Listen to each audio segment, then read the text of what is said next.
My parents said, "Your brother deserves it," and left everything to him in their will. But I couldn't let that be the end of my story. Stay with me while I walk you through what happened, because it's a story that broke me at first, but also pushed me to find my strength in ways I never thought I could. When the lawyer read the words out loud, I thought I had misheard. The house, the savings account, even my grandmother's jewelry box. All of it was being handed over to my brother, Malik. I sat frozen in my chair, my palms sweaty, my throat tight, waiting for someone to correct the mistake. But there was no mistake. My parents sat there with calm faces, and my mom finally said, "Zariah, your brother deserves it. He's the son, and he'll carry the family forward." It felt like a knife had gone straight through me. I was the one who showed up every single day. I was the one who worked double shifts as a nurse to help pay bills when Dad lost his job for a few months. I was the one who drove Mom to her appointments when she wasn't feeling well. Malik, he was always out with his friends, chasing quick money schemes, and barely lifting a finger at home. And yet, somehow, he was the one who deserved everything. I looked at my parents, waiting for them to see the pain written all over my face, but they avoided my eyes. Malik, on the other hand, smirked. He leaned back in his chair like a king who had just been crowned. "Don't worry, Z," he said, like he was doing me a favor. "You'll be fine. You don't need much anyway." Those words burned. I wanted to scream at him, to shout at my parents for choosing him again and again, just like they had all our lives. But my voice caught in my throat. I managed only a small nod before I excused myself from the room. Out in the parking lot, I sat in my car gripping the steering wheel, my chest rising and falling so fast I thought I'd faint. My entire childhood flashed in front of me. The nights I stayed up late helping Mom cook while Malik played video games. The times I cleaned the house alone while my parents praised him for passing one test, the way they always told me, "You're strong, Zariah, you don't need as much." And now, here I was, a grown woman, still being told the same thing. That I didn't need much. That my brother was the one worth investing in. I cried in that car until my whole body shook. But somewhere in those tears, a thought began to form, faint but steady. If they weren't going to see my worth, I would prove it to myself. I wasn't going to beg for their scraps anymore. This betrayal wasn't the end of my story. It was just the beginning. When I think back on my childhood, the betrayal in that lawyer's office doesn't feel like a surprise anymore.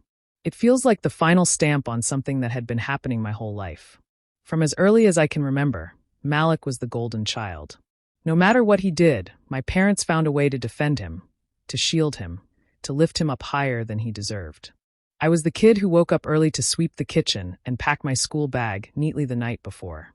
Malik, he'd roll out of bed late, forget his homework, and still be the one Mom rushed to help. If I reminded him of chores, Dad would scold me instead. "He's a boy, Zariah. He just needs more time. You know better." That line haunted my childhood. I always knew better, which meant I had to carry the weight while Malik was excused for everything. There was one summer I'll never forget. I must have been about 12, Malik 14. Our parents left us at home while they worked long hours. I spent those days cooking rice, cleaning the living room, making sure the laundry got folded before they came home. Malik spent them sprawled on the couch, watching TV and eating snacks until the floor was covered in crumbs. When our parents walked through the door, they didn't notice the clean dishes or folded laundry. What they noticed was Malik smiling, telling them he'd watered the plants once that day. "Good job, son," my dad said proudly, clapping him on the back. My heart sank, because I knew they'd never say the same words to me. Even at school, it was the same. I brought home straight A's, and my mom's response was always, "That's what we expect from you, Zariah." Malik brought home a C, and it turned into a celebration. "See? He's improving. We're proud of you."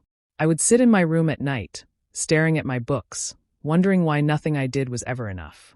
The pattern followed us into our teenage years. I wanted to get a part-time job to save for college, but my parents told me to stay home and help out. When Malik wanted to join a basketball team, they scraped together money for his shoes and fees, even though he never committed. They told me, "Your brother needs encouragement. You're already strong." Those words cut deeper than they probably ever realized. They thought they were complimenting me, but really they were teaching me that my needs didn't matter. Looking back, the will was just the physical proof of what had always been true. My parents had been investing in Malik since day one, not just with money, but with love, attention, and praise. And me? I was the backup, the one who held things together quietly in the background. Every chore I did, every grade I earned, every sacrifice I made, it was invisible.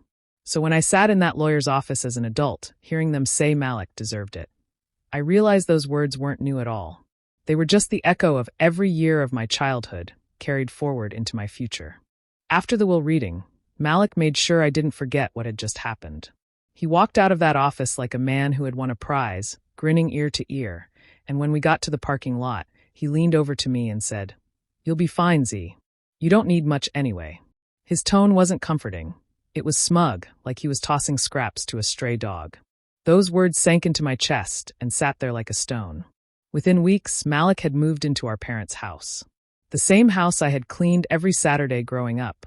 The same house where I spent nights studying in the corner while my parents watched TV with him. He acted like he had built it with his own hands. He invited friends over constantly, loud music spilling out into the street.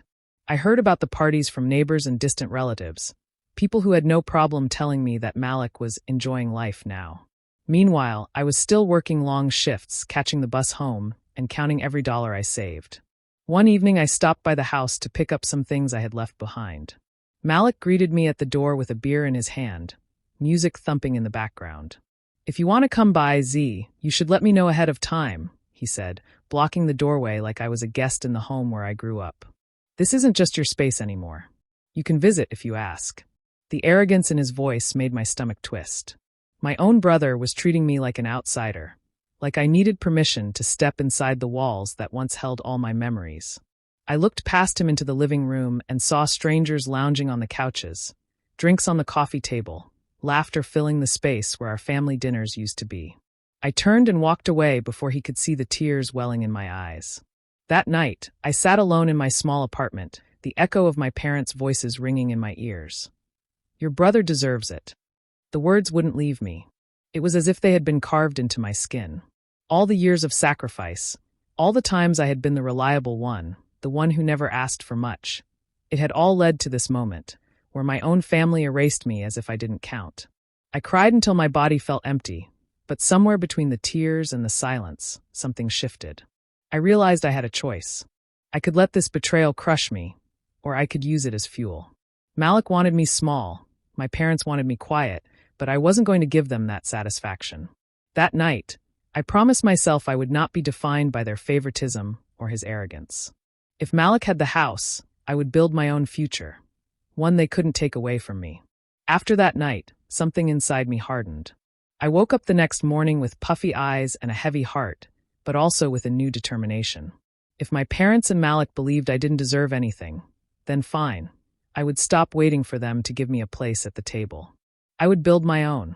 At the hospital, I signed up for every extra shift I could take.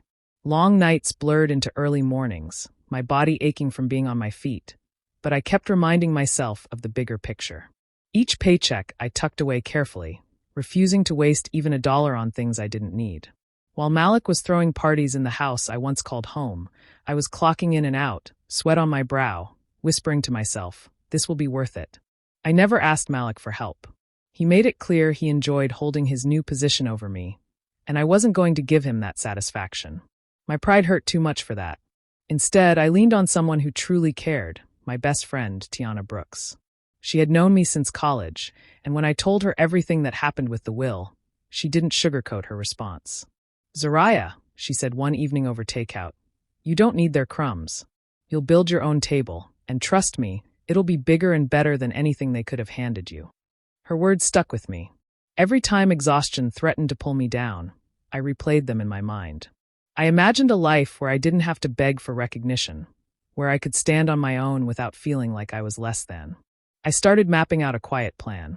I researched affordable condos in the city, looking at neighborhoods I liked, calculating how much I would need for a down payment. I began setting small goals. Save this much by spring, cut down on eating out, pay off one credit card early. Slowly but surely, the numbers in my account began to climb. But it wasn't just about money. It was about proving to myself that I could rise without them. Malik could spend his inheritance recklessly, soaking up temporary joy. My parents could keep pretending he was the future of the family. Meanwhile, I was laying bricks for something solid, something they couldn't touch. Late at night, when the city outside my window grew quiet, I would sit at my tiny kitchen table with a notebook, jotting down ideas. A new home. A side business. Maybe even more schooling. My pen scratched across the paper, each word a step away from the pain of betrayal and toward the independence I craved. Revenge wasn't fully formed in my mind yet, but the seed was there. Not the kind of revenge that came with shouting or breaking things, but the kind that came with success, with proving them all wrong. I didn't need to destroy Malik to win. All I had to do was rise so high that their betrayal became meaningless. And deep down, I knew that day would come. It didn't take long before the shine on Malik's so-called victory began to fade. At first, he walked around like a king, throwing parties at the house almost every weekend. Cars lined the street, music blasted until sunrise, and strangers came in and out like it was a nightclub. He spent money as if it would never run out. New clothes, new gadgets, bottles of expensive liquor stacked in the kitchen. People praised him for being generous, but I could see the cracks forming.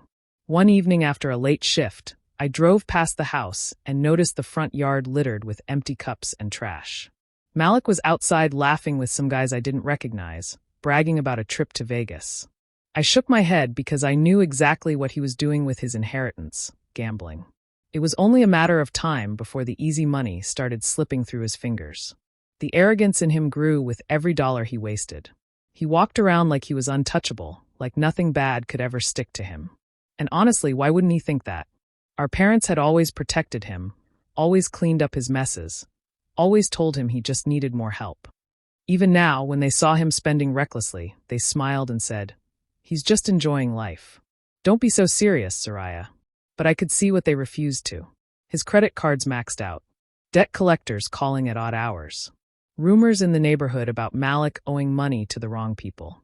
I watched him spiral from a distance, my heart aching not because I wanted to save him, but because I knew this was the path he had chosen. Meanwhile, my own life was moving in the opposite direction. The long hours at the hospital were paying off. My supervisors noticed my dedication, and within a year, I was promoted to a senior nurse position. My paycheck grew, my savings account looked healthier, and for the first time in my adult life, I felt like I was standing on steady ground. I even started working with a realtor, quietly looking at condos I might be able to afford. The contrast between us couldn't have been clearer. Malik had been handed everything and was watching it slip through his hands like sand. I had been given nothing, yet I was building something that would last. Every time I walked into the hospital with my badge clipped to my scrubs, I felt proud. Every time Malik stumbled out of his house surrounded by people who only loved his money, I felt a strange sense of calm.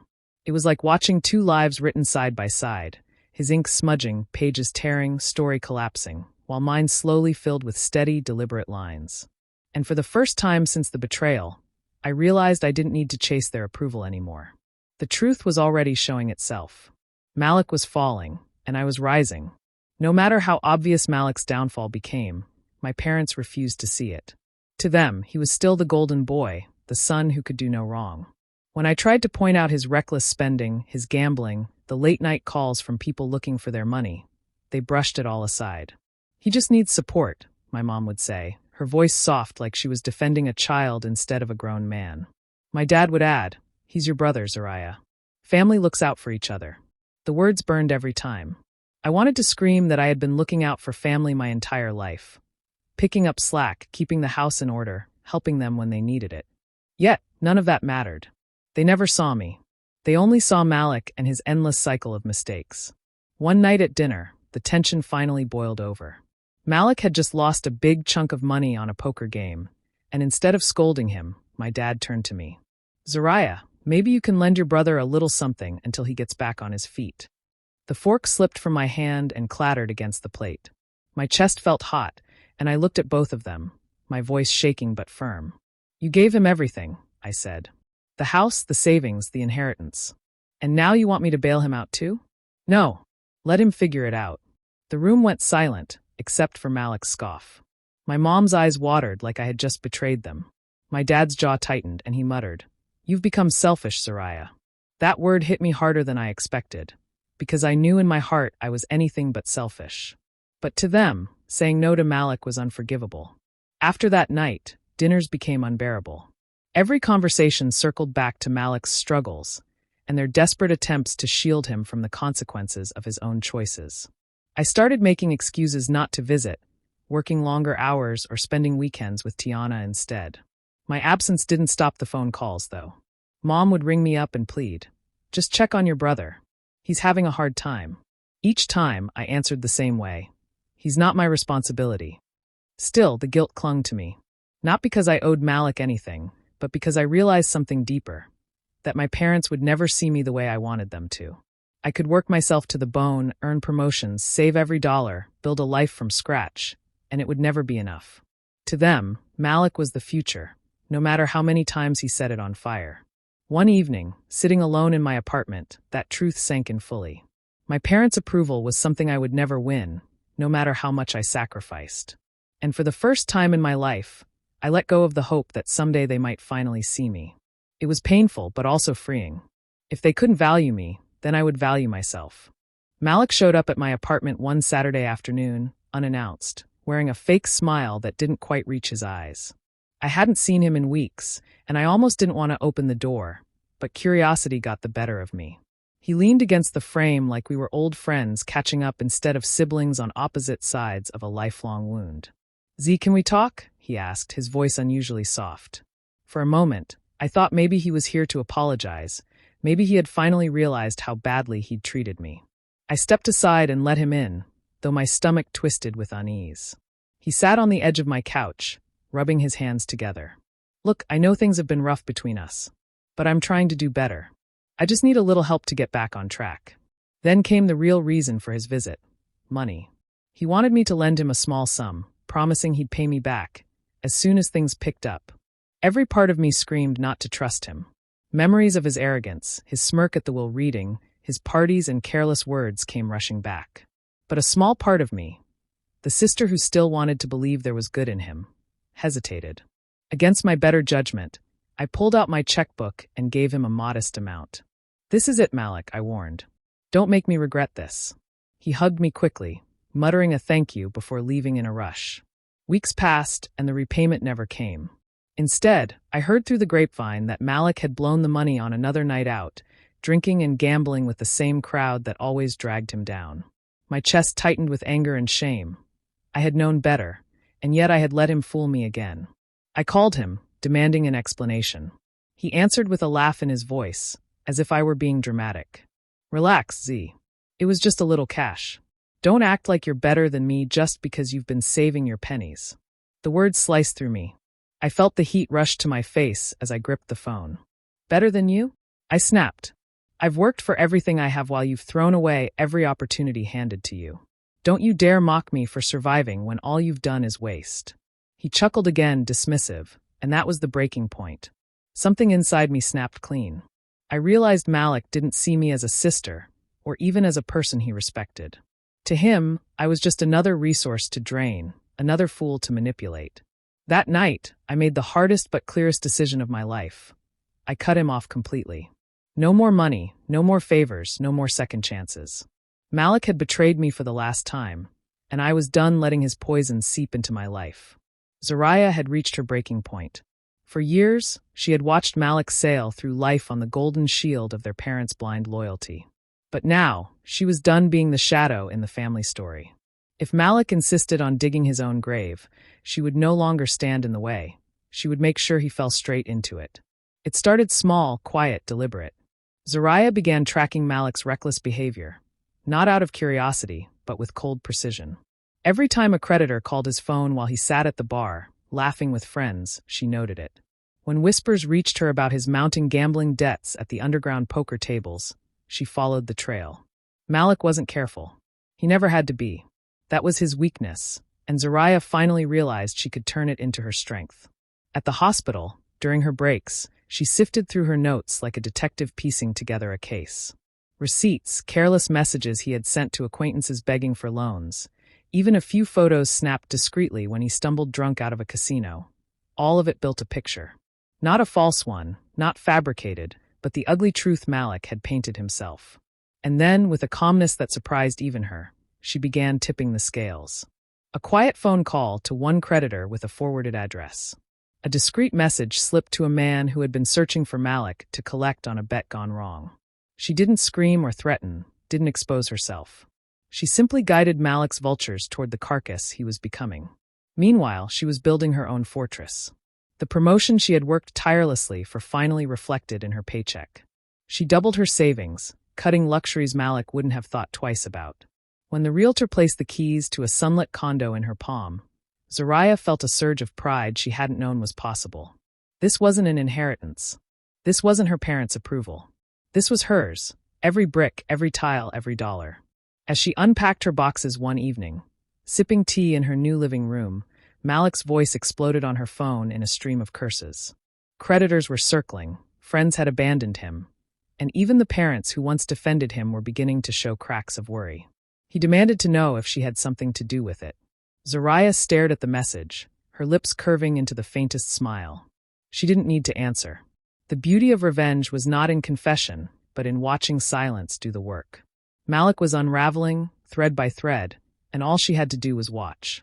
For the first time in her life, Zariah felt unshackled. Not just independent, but powerful. She had stopped waiting for justice to come from her parents, from the world, or from Malik himself. She had created it with her own hands. And as Malik's empire of excuses collapsed, hers was only beginning to rise. Malik's downfall came faster than anyone expected. The house, the prized family property their parents had gifted him, was the first casualty. Years of unpaid debts, shady loans, and ignored warnings finally caught up. One morning, while Malik still nursed a hangover from the night before, officers arrived at the door with official papers. His house was repossessed, his belongings scattered, his arrogance stripped bare in front of the neighbors who once envied his easy life. Word spread quickly. The same people who had clapped him on the back in casinos now whispered behind his back in grocery store lines. His so-called friends vanished, blocking his calls the moment his debts became their problem. For the first time in his life, Malik was alone, without the shield of charm or parental indulgence to protect him. Their parents were stunned. To them, Malik had always been the golden son, the boy they defended through every mistake. Now, faced with the ugly reality of his ruin, they did what they had always done. They turned to Zariah. One evening, she came home from her shift to find both of them sitting in her new condo's lobby, looking smaller than she had ever seen them. Her mother's voice trembled as she said, "Zariah, your brother needs you. He's lost everything. If you don't step in, I don't know what will happen to him." Her father chimed in, desperate. "You've always been the responsible one. Please, just help him get back on his feet. Alone, a place to stay, anything." Zariah stood still, keys in her hand, heart pounding. For a moment, the old instinct to fold, to carry Malik's burdens, tugged at her chest. But then she remembered every sleepless night, every sacrifice, every dismissal she had endured while they handed him everything. She took a slow breath and shook her head. "No," she said, her voice calm, steady. "I won't do it. I won't rescue him again. You gave him the house, the inheritance, all your support. Let him figure out his own mess." Her mother gasped as if Zariah had slapped her. Her father's shoulders slumped. They didn't understand. They never would. Later that week, Malik himself stormed into her workplace parking lot, eyes wild, his once polished clothes rumpled and dirty. "You think you're better than me now," he shouted. "You're enjoying this, aren't you? Watching me fall apart. You betrayed me, Zariah." She looked at him, really looked at him. The brother who had once mocked her hard work, who had laughed as their parents overlooked her sacrifices. He wasn't powerful anymore. He was broken. Her voice was soft, but it cut through his rage like a blade. "I didn't betray you, Malik. I just stopped saving you from yourself."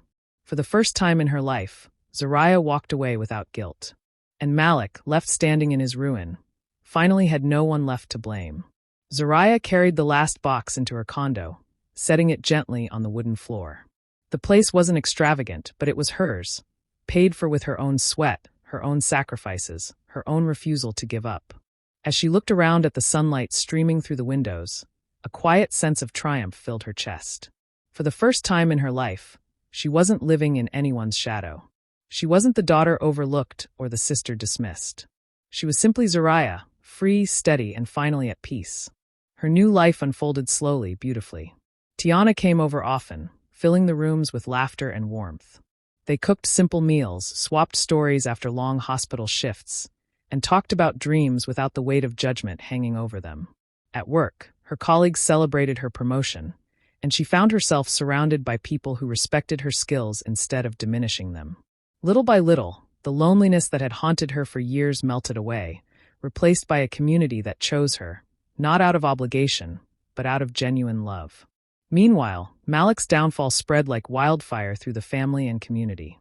The once proud son who had strutted through life with their parents' blessing was now reduced to borrowing from strangers, begging for chances no one was willing to give. Their parents, Claudine and Victor, had no choice but to face the truth. They had given him everything, shielded him from every consequence, and in the end, he had destroyed it all with his own hands. For years, they had told Zariah that Malik just needed more help, that he was the son who would carry the family forward. Now, sitting in their quiet, crumbling house, they finally admitted to themselves that they had been wrong. But it was too late. Zariah no longer needed their recognition or their apologies. She had stopped chasing it. One evening, after unpacking the last of her things, Zariah stood by the window of her condo. The city stretched before her, alive with lights and the hum of possibility. She thought about all the nights she had cried herself to sleep, all the times she had wondered why her love and loyalty had never been enough for her family. She pressed her hand against the cool glass and whispered to herself, a smile tugging at her lips. They said my brother deserved everything, but I deserved peace. And I finally claimed it. In that moment, she knew she had won, not by destroying Malik, not by begging for scraps of approval, but by choosing herself. Her triumph wasn't loud or flashy. It was quiet, steady, and unshakable. The kind of victory that couldn't be taken away. And as she turned off the lights and settled into her bed, her heart felt lighter than it ever had. For the first time, Zariah was home. Do you think Zariah made the right choice by cutting ties and building her own life? Or should she have kept trying to win her family's approval? I'd love to hear your thoughts in the comments below. And if you enjoy stories like this, make sure to subscribe, hit that like button, and turn on the notification bell so you never miss the next one.